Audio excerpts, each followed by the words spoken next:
I was standing on a bridge at AM, ready to jump. Hit that subscribe button and like this video. Let's get into it. Michael Harrison had it all. The corner office with a view, a beautiful family, the dream house in the suburbs. Late nights at the office started to replace family dinners.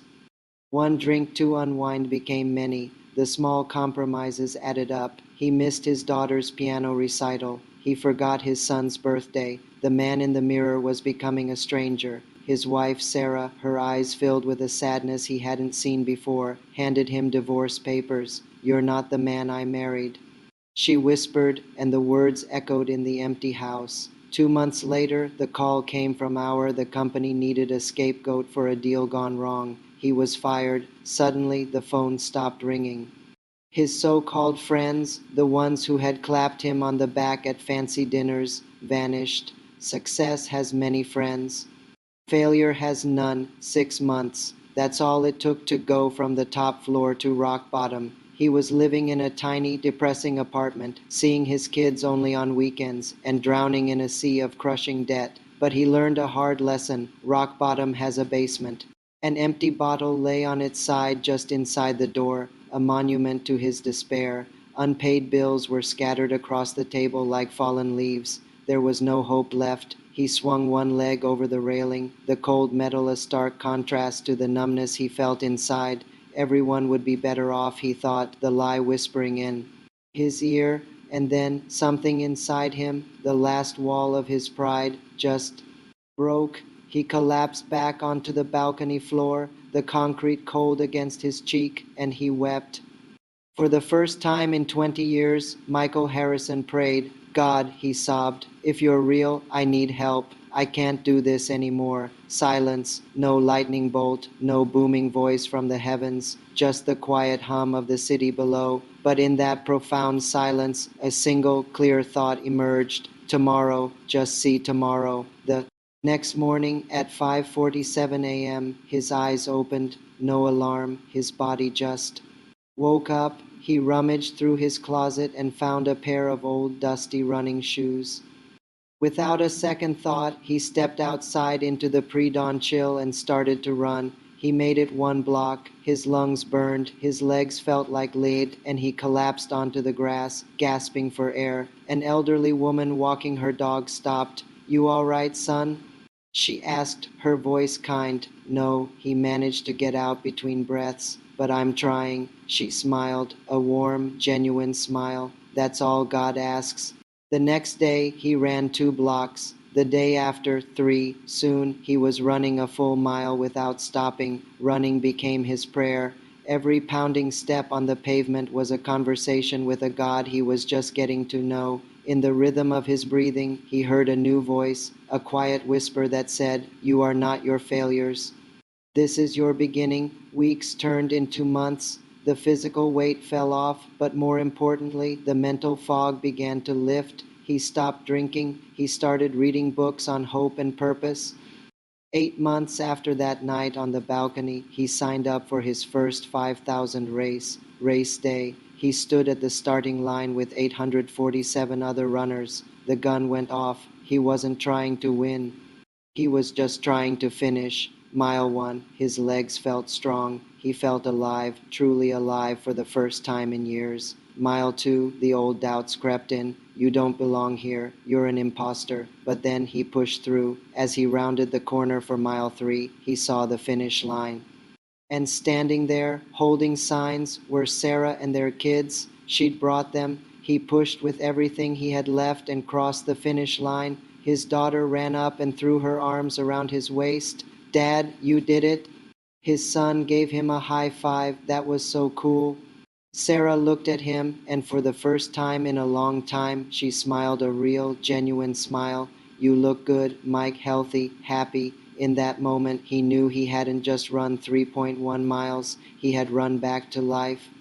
A year later, Michael, against all odds, qualified for the Boston Marathon. 2 years after that, he turned his passion into a new career, becoming a professional runner. It wasn't the corner office, but the small sponsorships and prize money were enough to live, enough to breathe. The real transformation, however, happened on his Early morning training runs, he started noticing them, the other broken people in the park, sitting on benches, heads down, lost in their own private storms. He recognized their pain because he had worn it himself. One morning he stopped his run and approached a man sitting on a bench. "Want to walk?" he asked. They walked. The man's story poured out: job loss, divorce, utter hopelessness. Michael listened, and then he shared his own story. "I was right where you are," he said, "but I found a way through." The next week the man showed up again. "Can I run with you?" he asked. They ran together, 1 mile, then two. Word started to spread. More people came: divorced fathers, recovering addicts, people who had survived bankruptcy and felt like failures. Michael founded a nonprofit and called it Second Mile, inspired by the scripture, "Go the extra mile." Every morning at a.m., they met in the park. No dues, no judgment. The rules were simple: just show up, run together, share your stories, support each other. A group of 20 became 50, then 100. They weren't just running. They were rebuilding. They trained for races together, not to win, but to finish, to prove to themselves that they could set a goal and achieve it.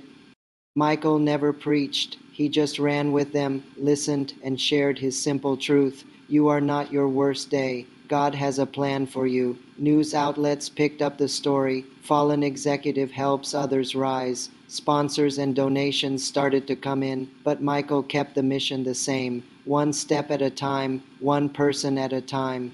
3 years after the divorce, Sarah called. "Can we meet?" They sat in the silence, awkward at first, then replaced by honesty. "The kids talk about you differently now," she said. "They're proud of you, really proud." "I'm proud of who I'm becoming," Michael replied. "I'm just sorry I wasn't that person when we were together." Sarah nodded, a tear in her eye. "I see the change. It's real. They didn't get back together, but something even better happened. Peace, forgiveness, a new kind of family built on mutual respect." His kids didn't just visit on weekends anymore. They wanted to spend time with him.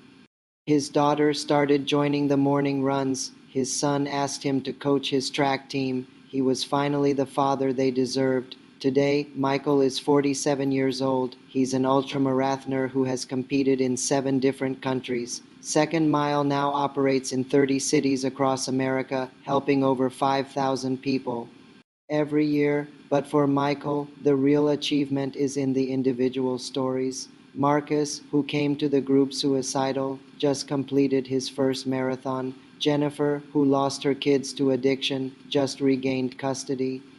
David, who was sleeping in his car, now runs the Phoenix chapter, and every single morning at a.m., rain, snow, or heat, Michael Harrison shows up at the park because he knows someone out there is standing where he once stood, and maybe, just maybe, an invitation to run is all they need to save their life. Michael's story proves that our lowest moments are not the end. So often, they are the beginning of our greatest purpose. If you feel like you're in the darkness right now, just take the next step, then another. If this story inspired you, please subscribe for more comeback stories and hit that like button.